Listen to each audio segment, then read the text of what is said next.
ശിഷ്യനായ മഹാനായ അബുൽ ഖാസിം അൽ-മുസ്സി റളിയല്ലാഹു അൻഹു സ്വപ്നം കാണുന്നത് ചരിത്രത്തിൽ കാണാൻ കഴിയും. അബുൽ ഖാസിം അൽ-മുസ്സി റളിയല്ലാഹു അൻഹു ഉറങ്ങാണ്.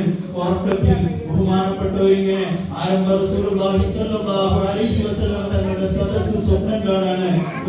അഥവാ അങ്ങേയറ്റം അലങ്കരിക്കപ്പെട്ട ഒരു മജ്ലിസ്. ആ അലങ്കരിക്കപ്പെട്ട മജ്ലിസിൽ ഇത് ഇമാം നബവി റളിയല്ലാഹു അൻഹുവിന്റെ ജീവചരിത്രത്തിൽ എല്ലാ കൃതികളിലും നമുക്ക് ഇത് കാണാൻ കഴിയും.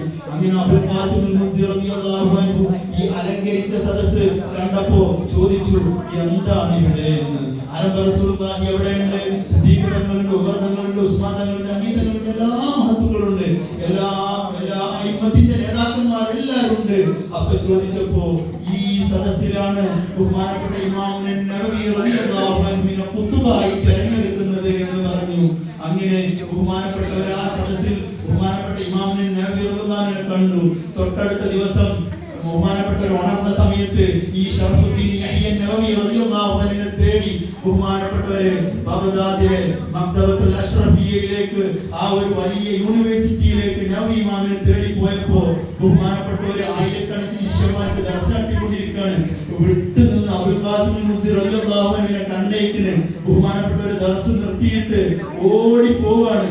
ഓടി പോയിട്ട് ബഹുമാനപ്പെട്ടവർ അബുൽ ഖാസിം അൽ-മുസ്സി റളിയല്ലാഹു അൻഹുവിനോട് പറഞ്ഞു, ഞാൻ പറഞ്ഞുതരാം, ഇന്നലെ രാത്രി ഉണ്ടായ സംഭവം നീ ഒരാളോട് പറഞ്ഞിട്ടുണ്ടെങ്കിൽ ഞാൻ എന്നെ വിലായത്തിന്റെ മഖാമിൽ നിന്നെടുത്ത് താഴേക്കിടും എന്ന് പറയാണ്.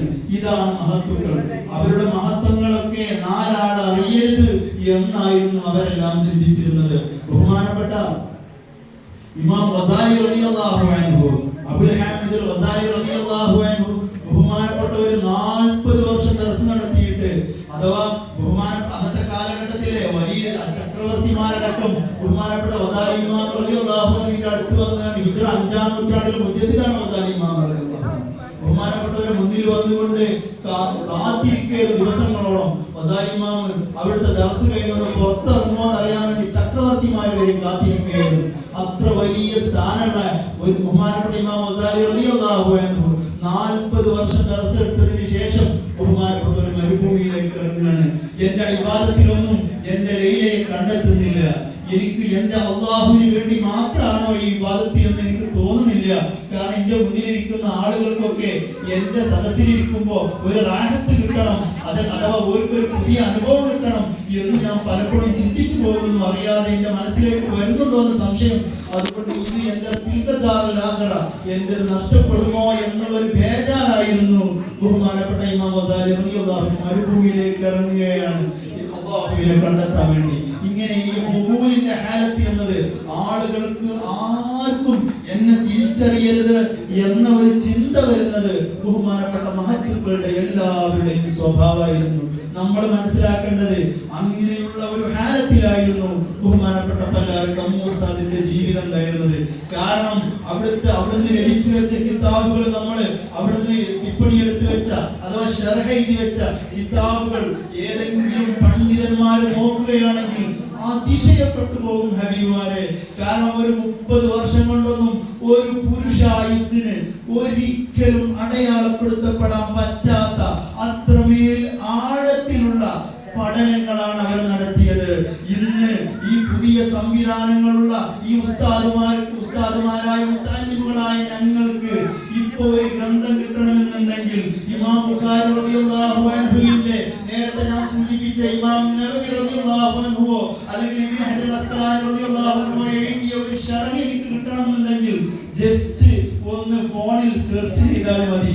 എന്നാൽ ആ കാലഘട്ടത്തിലെ അഥവാ ഒരു 62ാമത്തെ ആണ്ടാണ് നമ്മൾ ഈ കൊണ്ടാടുന്നത്.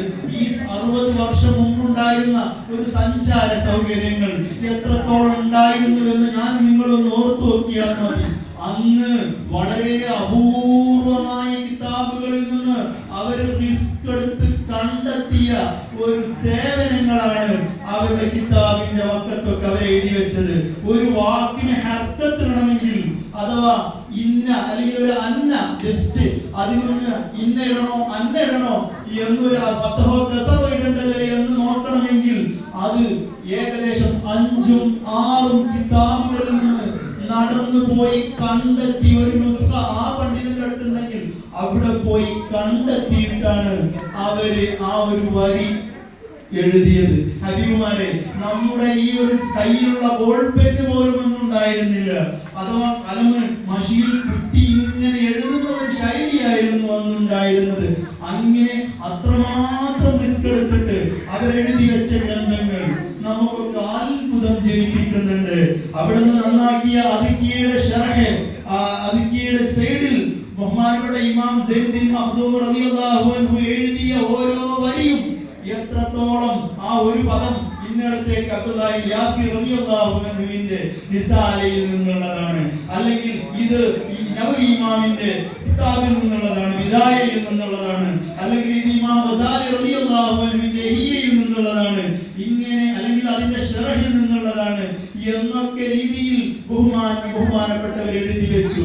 അവിടുത്തെ അൽഫിയ, നഹ്വ്, അവിടുന്ന് ഏത് പഠനത്തിലാണ് പ്രാവീണ്യമുള്ളത് എന്ന് നമുക്ക് പറയാൻ കഴിയില്ല. കാരണം എല്ലാ ഫന്നിലും അവിടുത്തെ അങ്ങേയറ്റം മഹാരത്തായിരുന്നു. അഥവാ അവിടുന്ന് എഴുതിയ, അവിടുന്ന് നന്നാക്കിയ ഒരു അൽഫിയയുടെ കിതാബ് ഒരിക്കൽ മുമ്പ് ഒരു മുദരിസ് ഞങ്ങളുടെ കൂടെ വന്ന് കണ്ട സമയത്ത് അദ്ദേഹം അതിന്റെ മുഴുവൻ പേരും ഫോട്ടോസ്റ്റാറ്റ് എടുത്തു. ഒരു അൽഫിയക്ക് ഏകദേശം ഒരു 500 പേജോളം ഞാൻ കാണുന്നുണ്ട്. ആ 500 പേജോളം അല്ലെങ്കിൽ അതിന്റെ താഴെ പേജോളം ആ ഒരു മുദരിസായ പണ്ഡിതൻ ഫോട്ടോസ്റ്റാറ്റ് എടുത്തു.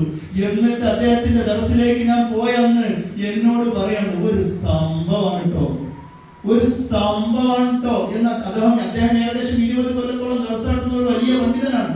അദ്ദേഹം പറയാണ്, എല്ലാ അൽഫിയയുടെയും ആദ്യ ഭാഗത്ത് അത്യാവശ്യം തർക്കീബുകളും അതുപോലെ തന്നെ ഷെട്ടുകളൊക്കെ തീർക്കുന്ന ഒരു ശൈലിയുണ്ട്.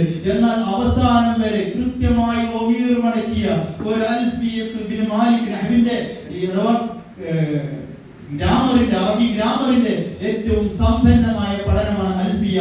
1000 ബൈത്തുകളുള്ള 1000 ബൈത്തുകളുള്ള ഒരു കിതാബാണ്. ആ കിതാബ് നമ്മുടെ പണ്ഡിതന്മാരൊക്കെ ഏറ്റവും അടിസ്ഥാനപരമായി അത് പഠിച്ചവരെ പണ്ഡിതന്മാരായി മാറുള്ളൂ. അങ്ങനെയുള്ള ഒരു കിതാബാണ് അത്. അത്രമാത്രം വിപുലമായി ബഹുമാനപ്പെട്ട ഒരു പഠനം നടത്തി അതിൽ രേഖപ്പെടുത്തി വെച്ച്. അതുപോലെ തന്നെ ഫത്ഹുൽ മുഈനിലെ ഓരോ ഭാഗങ്ങൾ ഞാൻ കണ്ട ചില പേജ് ഞാൻ ഫുള്ളായിട്ട് നോക്കിയിട്ടൊന്നുമില്ല. ചില പേജുകളിലൊക്കെ അതിലെ ചില ഭാഗങ്ങളൊക്കെ താക്കിട്ടുണ്ട്. താ എന്ന് പറഞ്ഞാൽ തുഹ്ഫയാണ്. ബഹുമാനപ്പെട്ട ഇബ്നു ഹജർ അൽ ഹൈതമി റളിയല്ലാഹു അൻഹുവിന്റെ ഏകദേശം 10 വാള്യങ്ങളുള്ള ഒരു വിപുലമായ ഒരു ഗ്രന്ഥമാണ് തുഹ്ഫത്തുൽ മുഹ്തറജ്. അതുപോലെ തന്നെ നൂറിട്ടുണ്ട് നിഹായ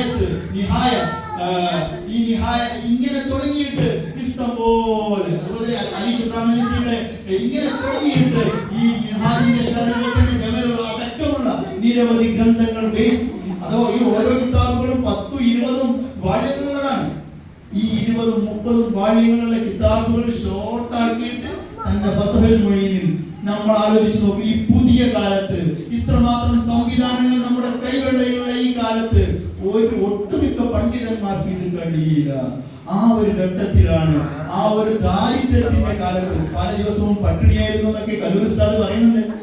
ആ വയറൊട്ടിയ ഒരു അങ്ങേയറ്റം പ്രയാസമുള്ള ഒരു സാഹചര്യങ്ങളിലായിരുന്നു പലപ്പോഴും ഈ അവിലും പുട്ടും ഏറ്റവും ഇഷ്ടമുണ്ടായിരുന്ന ഭക്ഷണം എന്ന് പറയുന്നുണ്ട്. അതുപോലെ തന്നെ ഈ കലത്തപ്പം എന്തെങ്കിലും കിട്ടിയ ഉണക്കി സൂക്ഷിക്കുന്ന അങ്ങനെ അല്ലെങ്കിൽ ഭക്ഷണങ്ങൾ ഒരാളോടും ഭക്ഷണം ചോദിക്കാറുണ്ടായിരുന്നില്ല.